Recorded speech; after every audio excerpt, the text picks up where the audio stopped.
E aí pessoal, beleza? Professora Juliana, e hoje a gente vai falar um pouquinho, discutir aqui de forma bem breve, bem resumida, sobre o núcleo do átomo. Então nós vamos falar sobre fenômenos nucleares.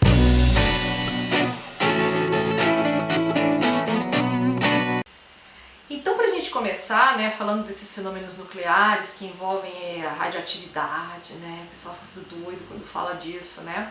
A gente começa então com um breve histórico lá no século XIX, né, onde um físico começou a estudar, o Röntgen, né, Röntgen, não sei a pronúncia do nome dele, né? Ele começou a estudar usando a ampola de Crookes, né, o tubo Crookes, que a gente falou já lá atrás, né, nos experimentos ali de modelos atômicos, tá? E aí ele conseguiu produzir, né, nessa ampola um gás rarefeito, e ele tirou uma foto com esse estudo que ele fez com esse gás, né, com essa molécula aí que ele estava utilizando, né, vou colocar até uma foto dele aí, da foto que ele tirou, né, que foi uma foto da mão da esposa dele, tá? Então, ele fez esse experimento aí no caso, né, e essa radiação, né, foi uma nova radiação na verdade, né, que ele conseguiu produzir aí com a descarga elétrica desse gás. E aí ele conseguiu tirar uma foto aí, né, que ele denominou de raio-x. Olha que linda foto da mão da esposa dele quebrada, né, tá? Então, esse experimento aí, essa foto, né, esse estudo aí que o Röntgen fez, é o primeiro fato que a gente descreve assim relacionado à radioatividade, tá? Mas depois disso os estudos começaram. Aí nós temos os estudos de Becquerel, né? Becquerel, não sei, I don't know como é que se pronuncia, né? Mas o que o Becquerel fez? Olha uma fotinha do Becquerel também aí, né? Pra você lembrar da carinha dele, tá? Ele estudou então, né? Como ele trabalhava com a parte aí de fluorescência, né? Ele percebeu ali que quando ele revelava uma chapa fotográfica, né? E ele tinha, por exemplo, alguns compostos de urânio que emitiam uma radiação, né, contínua mesmo que ele não estava exposto à luz. Então, por isso, como é que uma coisa poderia, né, estar ali iluminando e tal, né, mesmo que não tivesse exposta à luz, né? Ele associou esses fenômenos com os estudos de Röntgen lá atrás, né? Então, também foi algo relacionado à radioatividade, tá? Primeiros indícios aí, né? Outra parte muito maravilhosa, interessante, amo, adoro, né? Nossa querida, idolatrada, amada, salve, salve, Marie Curie, né? Ela também é uma das pessoas, né, uma das mulheres mais importantes da ciência, né? Se eu fosse falar tudo que ela fez e como ela é maravilhosa, eu ficaria o dia inteiro aqui nesse vídeo falando sobre a Marie Curie, né? E ela é pioneira que falou de radioatividade, tem que falar dela, né? Nós até temos uma unidade, né, na física que a gente usa para calcular, que é o milli-Curie, né? Que é em homenagem a ela, tá? Que a Marie Curie fez então, quem ela foi, né? Então ela era uma mulher, né, obviamente, maravilhosa, né, Marie Curie, tá? Aí tem uma fotinho dela pra vocês verem, tá? Mary, o nome dela era Mary Sklodowska-Curie, tá? Ela nasceu em 1867, morreu em 1934, tá? E foi uma das primeiras cientistas aí que se destacou no século XX, porque naquela época tinha muito preconceito contra a mulher, né? E ela era graduada em matemática e em física. Pense, gente, ela foi a primeira mulher na Europa a receber o título de doutora de ciências, tá? Em 1903, então, junto com o marido dela, Pierre Curie, né, ela dividiu o Prêmio Nobel de Física por causa dessas descobertas de radioatividade que ela fez. Ela também foi professora universitária em 1906, ela foi a primeira professora mulher universitária da Universidade de Paris, gente, de Paris, tá?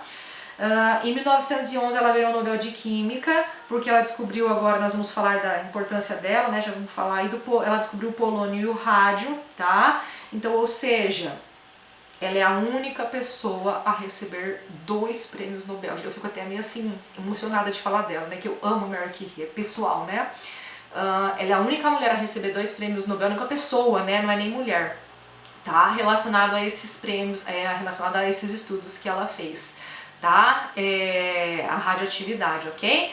E o que ela descobriu então, como a gente já falou? O polônio e o rádio, né?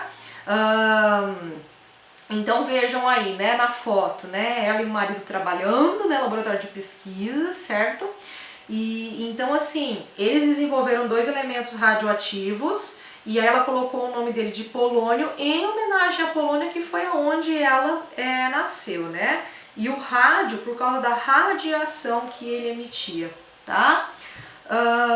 Então, vamos lá falar um pouquinho sobre, né, esses elementos, né?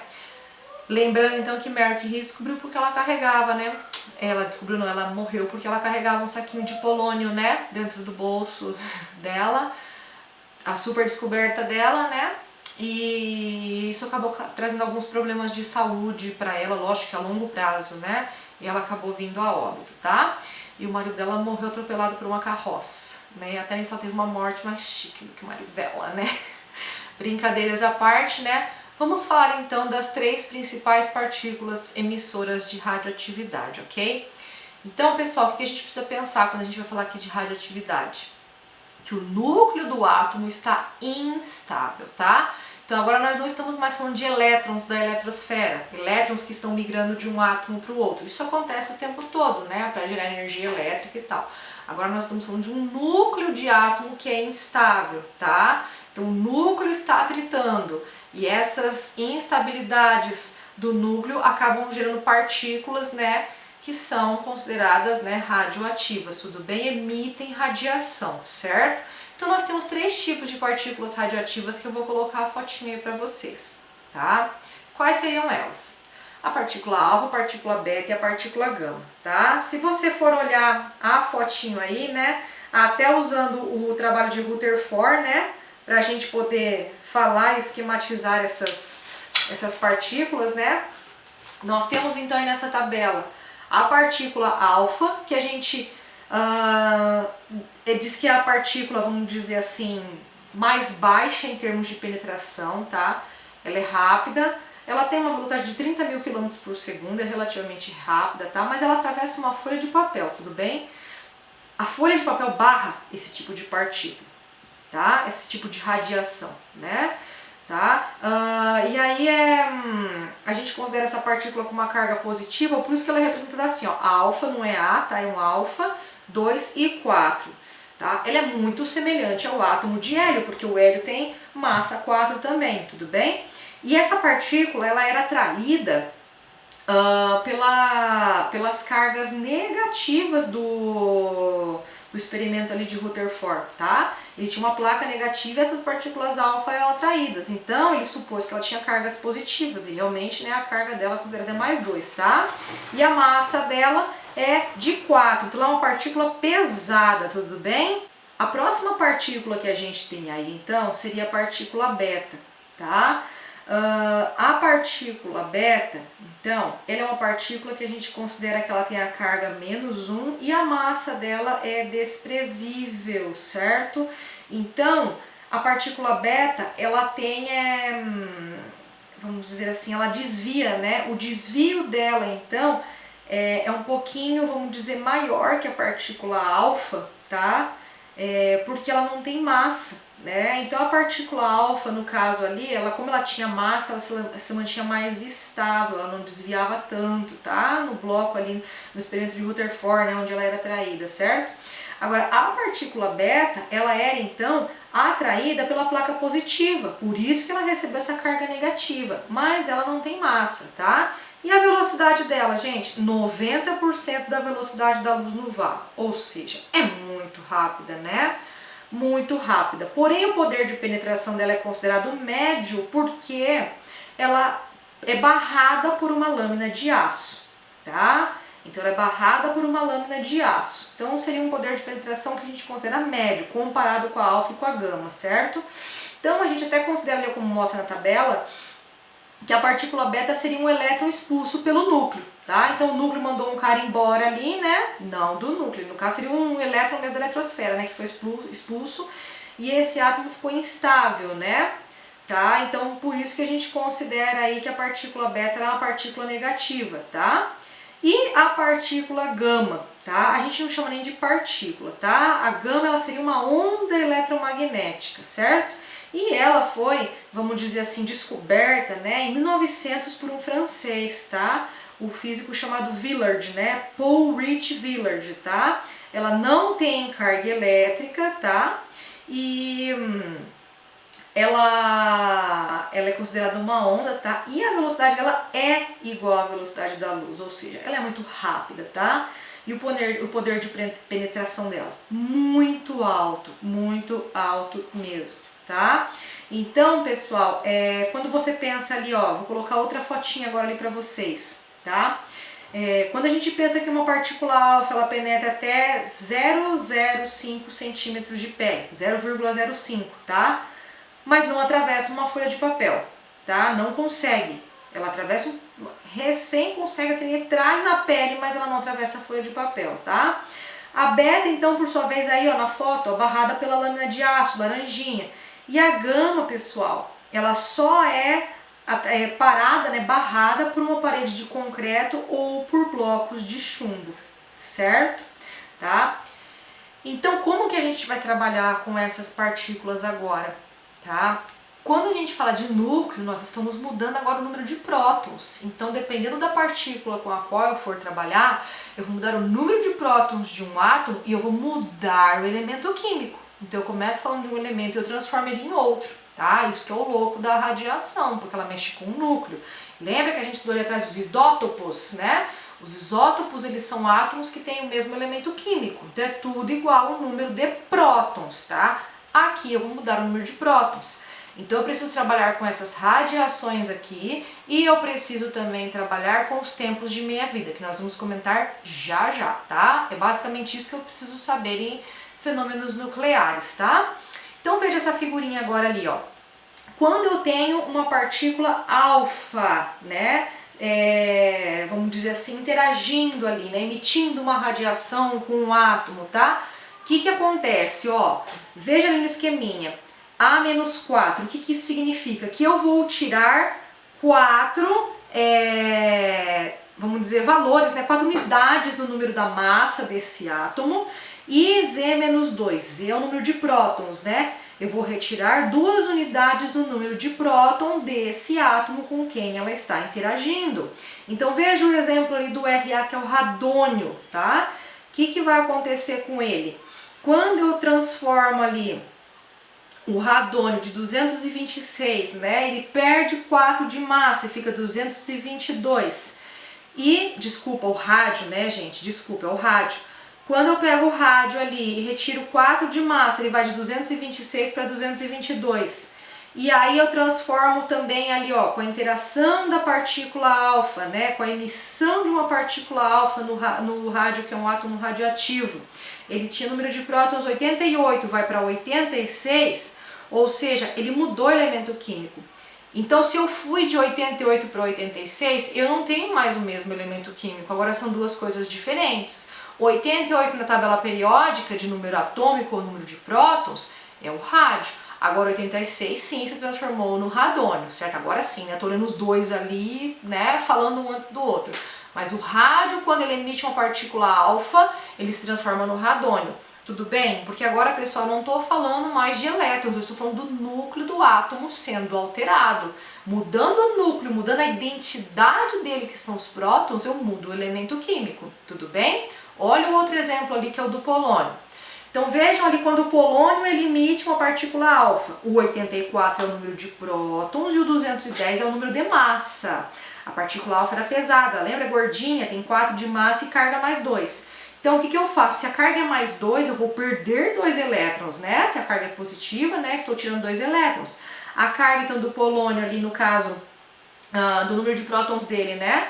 A emissão de uma partícula alfa, ela tem carga, então eu vou de número de prótons 84 para 82, e a massa dele, como ela vai decair 4, então ela vai de 210 para 206.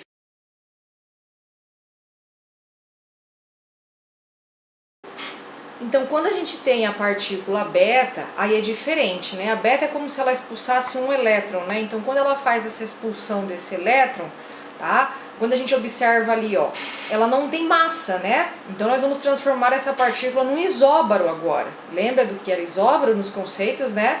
Ele vai ter agora um número atômico diferente, mas vai ter o mesmo número de massa. Então, quando a gente pensa ali, no caso do exemplo do carbono, ó, onde o carbono ali, ele tem, o carbono 14 nesse caso, a emissão de uma partícula beta, Como ele tem uma partícula negativa ali sendo emitida, então a gente vai aumentar o número ali atômico, tá vendo? Então o carbono de número atômico 6 passa para 7, que não é mais carbono, né? Nós mudamos o elemento químico, então ele vai ser agora o nitrogênio, tá? E por sua vez, a massa vai continuar a mesma, gente. Por quê? Porque a partícula beta ela é mais levinha, lembra? Então como ela não tem massa, de 14 continua 14. Então nós temos um nitrogênio agora que é isóbaro desse carbono, tudo bem? Mas não vão ser mais isótopos, né? O isótopo, na verdade, do carbono, que seria o carbono 14, emitiu uma radiação em uma partícula beta e se transformou, né, a gente fala até depois em decaimento, em nitrogênio 14, tudo bem? De massa 14. A mesma coisa para o chumbo, olha ali, o chumbo que tinha o número atômico 82, se ele emitiu a partícula beta, ele vai aumentar esse número atômico então para 83, então ele deixa de ser chumbo e passa a ser bismuto. Como a partícula beta então não modifica a massa, ele continua com uma massa 214, tá? Muitos exercícios gostam de trabalhar nesse aspecto aí, a gente vai fazer um exercício depois desse jeito, certo? O outro assunto que a gente precisa tratar aqui quando a gente fala de radioatividade é com relação ao tempo de meia-vida, tá? E o que seria o tempo de meia-vida, que eu vou colocar a figurinha aí pra vocês. Olha que bonitinho o gráfico, né? O tempo de meia-vida, ele é representado pelo T com um meia, né? Um T meia, né? Um T com um meio do lado, né? O que isso significa, gente? Isso significa que é o tempo que o elemento químico demora para decair metade da sua massa, tá? Então, vejam que esse tempo, conforme a gente tem o gráfico aí, ele é exponencial. Olha como o gráfico parece um escorregadorzinho bonitinho, né? Então, esse tempo aí que a gente tem de meia-vida, ele é um tempo exponencial, ou seja, a gente começa ali, ó, o carbono ele está ali com massa 14 e com o número atômico 6, beleza? Que foi o que a gente viu lá no slide anterior, né? Na fotinha anterior, tá? E eu tenho nesse início ali, ó, de rosinha, 100 miligramas desse carbono 14, tudo bem? Então olha ali, vamos com calma, nós estamos falando de massa, de elemento químico, vamos falar de tempo, tá? Vejam que o gráfico é massa pelo tempo. Nós começamos com 100 miligramas de carbono 14. Depois que se passou a meia-vida do carbono, nós temos metade dessa massa. Olha ali, não é mais 100 miligramas, é 50 miligramas. Por quê? Porque esse elemento decaiu, ele perdeu radioatividade, né? Ele emitiu algum tipo de partícula. Nesse caso, nós já vimos que foi uma partícula beta, né? Porque, ó, ele passou o elemento carbono que tinha número atômico 6, passou agora para 7, olha ali o nitrogênio. Então, 50 miligramas que eu tenho agora são de carbono 14 e os outros 50 miligramas que decaíram, eles vão ser de nitrogênio 14, tá? Entenderam o que está acontecendo? Só que assim, pessoal, eu vou decaindo em cima da massa que eu tenho agora. Então, se eu comecei com 100 miligramas, eu decaí metade, foi para 50. O primeiro tempo de meia-vida mandou essa massa do carbono para 50 miligramas. Não é a massa atômica, tá? É a massa ali de carbono que eu tinha ali na minha mão, lá no meu elemento, onde eu estou estudando, tá? Não é a massa ali 14 do carbono, tudo bem? Então, veja lá. Eu tinha 100 miligramas, depois de um tempo de meia-vida caiu para 50. Vejam que o tempo de meia-vida do carbono é nada mais, nada menos que 5.700 anos. Então isso significa que para essa massa cair na metade, eu demoro 5.700 anos, tá? Só que aí depois, quando eu estou em 50 miligramas de carbono 14, quando que vai ser o outro tempo de meia-vida? Mais 5.700 anos. E o que vai acontecer depois que passar esse tempo? Eu vou decair 50? Não, agora eu vou decair para 25. Porque agora é a metade de 50. Tá vendo? Nós começamos com metade de 100. Na segunda meia-vida nós passamos para metade de 50. Na terceira meia-vida nós passamos então para 25, então vai ser metade de 25, que é 12,5. Depois, na próxima meia-vida, nós vamos passar de 12,5 pela metade, que vai ser 6,25. E assim sucessivamente. Eu não vou ficar fazendo a metade de 100 toda hora, entendeu? Por isso que é uma função exponencial.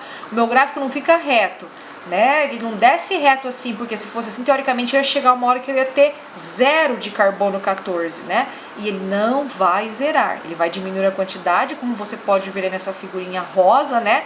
Veja que o rosinha vai diminuindo, né?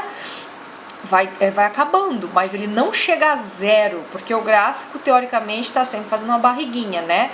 Ele é um loop infinito, ele é um escorregador ali que nunca acaba, tá? Porque teoricamente essa massa não vai sumir, não vai se perder, tudo bem? E aí também tem uma outra figurinha que eu coloquei aqui depois do tempo de meia-vida para você poder observar, que seria com relação ao tempo de meia-vida de alguns elementos químicos que a gente tem na natureza, né? Então veja, por exemplo, ó, o radônio 217. O 217, então, que a gente fala, é a massa dele, né? Lembra? Ele é um elemento químico, o radônio tem um número atômico tal, mas a gente conhece esses números que estão aí do lado, são das massas dos isótopos, né? No caso.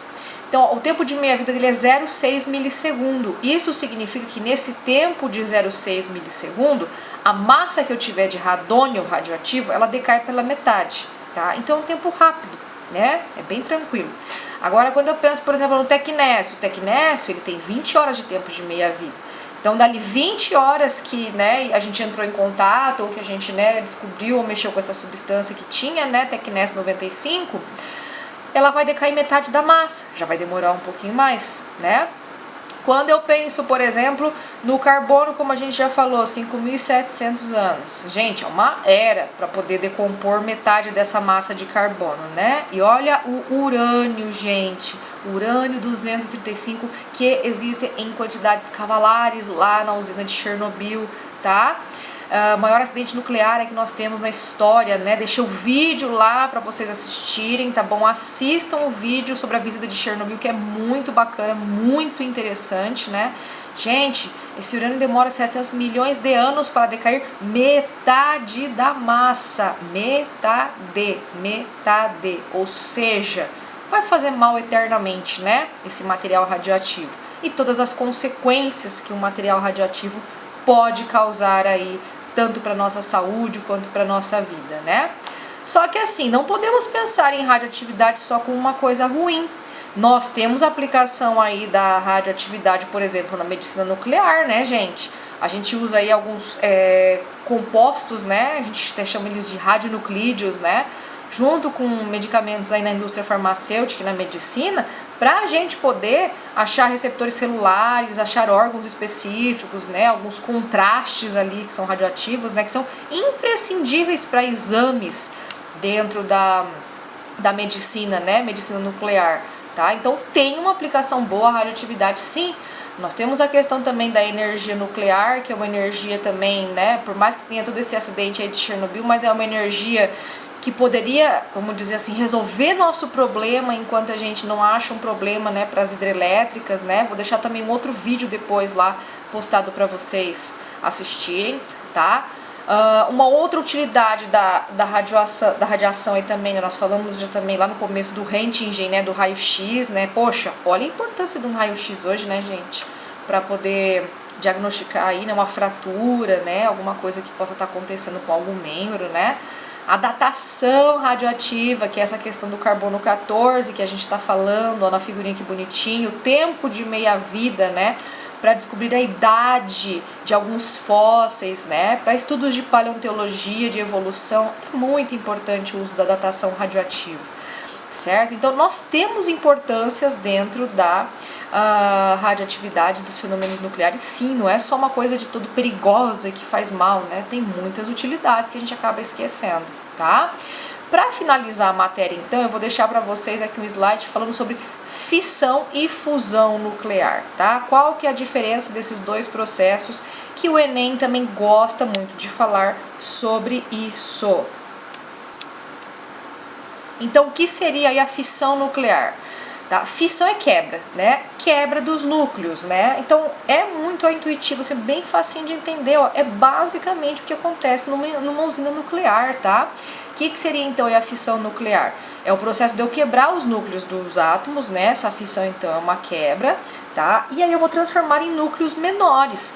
Quando eu faço esse processo de quebra, né, nuclear, tá? Como o exemplo aí dá, né? Eu tenho um nêutron ali solto e aí essa reação ela começa a acontecer, né? A gente chama até isso de reação em cadeia, tá? Um nêutron que é liberado, ele atinge um outro núcleo de um outro átomo e faz com que eu libere mais nêutrons, tá? Então ali no exemplo, ó, começa com um nêutron, aí aquele átomo de urânio ali, ele vai liberar, né, mais nêutrons dele ali, ó, e vai quebrar e formar bário e criptônio, tá? Por sua vez, esses átomos vão liberar nêutrons também e vai atingir outros núcleos, ó, eu continuo formando urânio, criptônio e bário, tá? Então, por isso que é uma reação em cadeia, certo? Então, a fissão nuclear, gravem bem aí, é um processo responsável aí pela formação da energia nuclear, né? As usinas nucleares, elas usam o processo de fissão nuclear, tá? E a fusão nuclear? O que seria a fusão? Fusão aí, né, seria o que? Junção, eu vou fundir, né, vou juntar, né, as partículas, né? Então a fusão nuclear é o contrário, eu vou juntar, né, átomos pequenos e vou transformar em átomos maiores, que é exatamente o que acontece no Sol, tá? Olha ali, ó, eu junto dois hidrogênios, tá? Diferentes, dois núcleos. Nós já falamos na aula anterior dos isótopos sobre o prótio, o deutério e o trítio, que são os hidrogênios isótopos. Se você não lembra, volta lá e revisa, tá? E aí esses núcleos de hidrogênio, eles vão se fundir e quando eles se fundem, eles liberam energia e vão expelir um nêutron. Quando esse nêutron é expelido, olha a equação ali que aparece N, 1 e 0, né? Eu formo um novo núcleo. Se eu tirei um nêutron de lá de dentro, né, eu vou mudar agora esse elemento químico. E vai, nesse caso aqui dos hidrogênios, formar o hélio, tá? Eu perdi ali um elemento químico que tinha 5 de massa e ele passa a ter 4 de massa. E 2 de número atômico, né, número de prótons, que é exatamente o elemento hélio na tabela periódica, tá? Esse é o processo basicamente de formação de energia do Sol, né, de, vamos dizer assim, de junção de átomos, né, só que a gente não consegue fazer isso aqui de uma forma tão natural e tão simples como o Sol faz, né, liberando o gás hélio, porque a gente precisa, né, de muita energia, né, a fusão nuclear, então, ela junta esses átomos aí, né, e é um processo extremamente energético, tá, então a gente usa a fissão nuclear para produzir energia. A fusão nuclear, somente o Sol que consegue fazer, tudo bem? Nós vamos agora resolver um exercício, tá?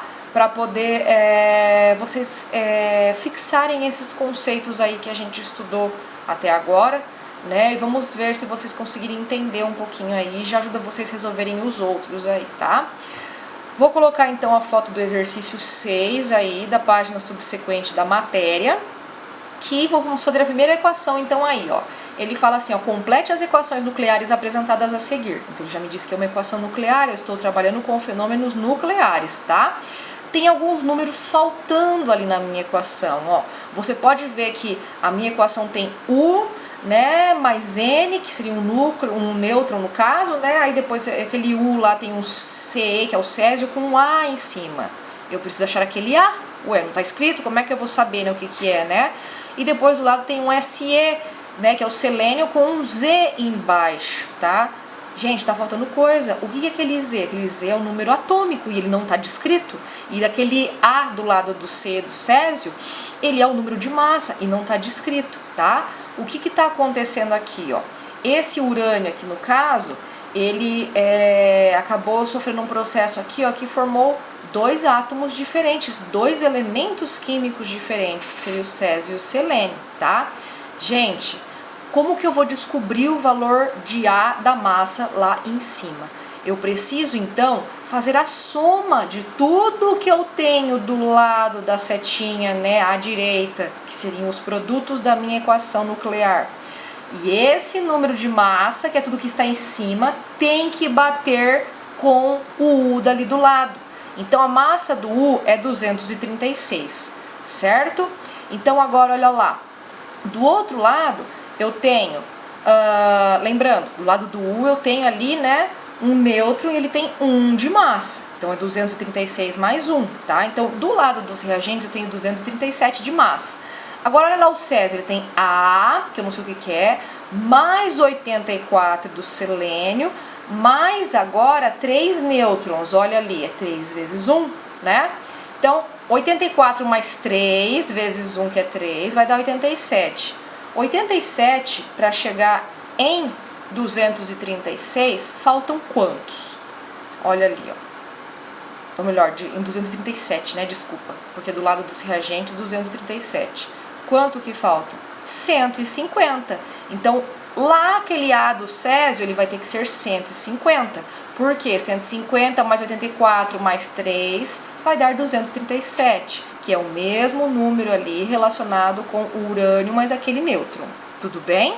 Agora, para achar o Z que está embaixo daquele selênio, eu vou ter que olhar todos os números que estão referentes ao número atômico, que é a parte de baixo. Eu vou analisar os números de baixo. Agora lá no meu nêutron, ó, não tem zero, não tem número de prótons ali, é zero, né? Tô falando de nêutrons, então não vai aparecer. Então eu tenho só 92 no caso do urânio. E eu sei que eu tenho 58 do lado do césio e falta alguma coisa para completar 92, que é o Z do selênio. De novo, nós temos ali nos produtos um N0, então 3 vezes 0, 0. Como eu vou completar aquele valor do selênio para chegar em 92? Ué, é como se eu fizesse 92 menos 58, né? Então, 92 menos 58 vai dar 34. Então, o Z do selênio é 34. Porque se eu somar o césio ali com número de prótons 58 mais 34 do selênio, eu vou chegar em 92, que seria a massa o número de prótons do urânio ali no começo da minha equação. Tudo bem? Se você não entendeu, olha de novo esse exercício, repete ele, veja como eu fiz a linha de raciocínio para você conseguir resolver os outros, certo? Então esses exercícios envolvendo as partículas, né, atômicas aí, para poder representar equações e ver que número está faltando ou de massa ou de prótons, é muito cobrado, tá? Outro tipo de exercício que a gente pode ter relacionado a isso também, eu peguei da hora do estudo o exercício número 15, que é da EMESCAN do Espírito Santo, tá? Olha ali como esse exercício parece complexo, mas ele é bem tranquilo. Vamos lá. A idade de um vinho pode ser determinada pela medida da quantidade de trítio, que é o hidrogênio, olha ali, radioativo, na amostra. Por que trítio? Porque ele tem massa 3, tá? Lembrando, nós temos hidrogênio, um número de prótons, mas aí nós temos hidrogênio com um próton só, que é o prótio, não tem nada de nêutrons, o hidrogênio 2, que é o deutério, e o hidrogênio 3, que é o trítio, olha lá, massa 3 trítio, tá? Então, eu vou determinar a idade do vinho pela quantidade de hidrogênio trítio na amostra. Então, olha, o trítio que se forma no bombardeamento da água na alta atmosfera com radiação cósmica está presente em qualquer amostra de água. Então, o hidrogênio trítio está presente na água, né? E o vinho tem água, tá? Então, olha ali, a partir do engarrafamento do vinho, a quantidade de trítio não pode ser renovada, pois esta não mais descreve seu ciclo natural. Ou seja, fechei a garrafa, acabou. O que tem de trítio lá ficou, tá? Então, a quantidade de trítio presente na amostra vai diminuir pelo decaimento, já que ele é um hidrogênio radioativo, tá? Lembrando, pessoal, a quantidade tão pequena que não faz mal pra gente, tá? Só se você tomar todo o vinho da face da terra, você pode morrer por radioatividade, tudo bem? Você não vai dar conta, você vai morrer antes de como alcoólico, né? Não vai dar certo, tá? Então vamos lá. O processo de decaimento do trítio é um processo de primeira ordem e tem meia-vida de 12,5 anos. Ou seja, a tabelinha que a gente viu lá de tempo de meia-vida, que o carbono é 5.700 anos, aqui é 12,5. Então, se uma garrafa de vinho foi encontrada em uma adega, escondida em um antigo castelo francês, contendo 1 sobre 256 do teor do trítio, desse hidrogênio aí, né, de uma amostra recentemente engarrafada, qual que é a idade desse vinho, tá? Como que eu vou resolver esse exercício? Parece o fim do mundo, mas ele é muito simples. Se o meu T6 é 1 sobre 2, eu tenho que resolver esse exercício para chegar até 1 sobre 256. Eu vou colocar a foto aí para vocês verem como o Prof. Ju resolveu esse exercício no caderno, tá? Então, veja que no início ali, ó, do experimento, eu tinha, né, um tempo igual a 1, tá? Depois que foi passando esse hidrogênio, desculpa, nesse decaimento, né, eu vou diminuindo a quantidade que eu tenho de hidrogênio trítio ali dentro, tá? Então, decaiu metade, foi para meio. certo? Depois que decaiu essa metade, metade de meio é 1/4. Eu não vou calcular mais a metade de 1, eu vou calcular a metade disso aqui. Metade de meio é 1/4. Metade de 1/4, 1/8. Metade de 1/8, 1 sobre 16. É como se eu pegasse 1 sobre 8 e dividisse por 2. Vai dar 1/16. 1/16 metade, 1 sobre 32. Depois eu vou chegar a 64, 128 e metade disso aqui, 1 sobre 256. O exercício me disse que 1 sobre 256 é o que eu tinha na garrafa, é o teor de trítio na garrafa, certo? E aí quando eu olho esse gráficozinho aqui, ó, veja que para cada decaimento, então, é um tempo de meia-vida, é um tempo de meia-vida. Eu escrevi de vermelhinho ali, ó, tá vendo? De 1 para 1,5 passou a primeira meia-vida. De meio para 1/4 passou a segunda meia-vida. De 1/4 para 1/8 passou a terceira meia-vida. E assim sucessivamente. Quando eu cheguei em 1,256, eu já tinha decaído 8 meias-vidas, tá? E qual que foi o tempo de meia-vida que o exercício me forneceu, que eu anotei lá em cima nos dados, por isso que é importante anotar os dados do exercício. Qual foi o tempo de meia-vida que o exercício forneceu? 12,5 anos. Se foi 12,5 anos vezes 8 anos, é só multiplicar. Então eu vou chegar em 100 anos, que vai ser a resposta desse exercício. Tudo bem, pessoal? Eu espero que você tenha entendido um pouquinho desse conteúdo. É um conteúdo que o Enem gosta bastante. Não é difícil, se você resolver com bastante calma, você vai conseguir, tá? Nós vamos marcar um plantão para tirar dúvidas dessa matéria depois, tá? Façam com calma e qualquer dúvida a prof tá aqui para ajudar vocês, tá bom? Um beijo para vocês e bons estudos. Tchau, tchau!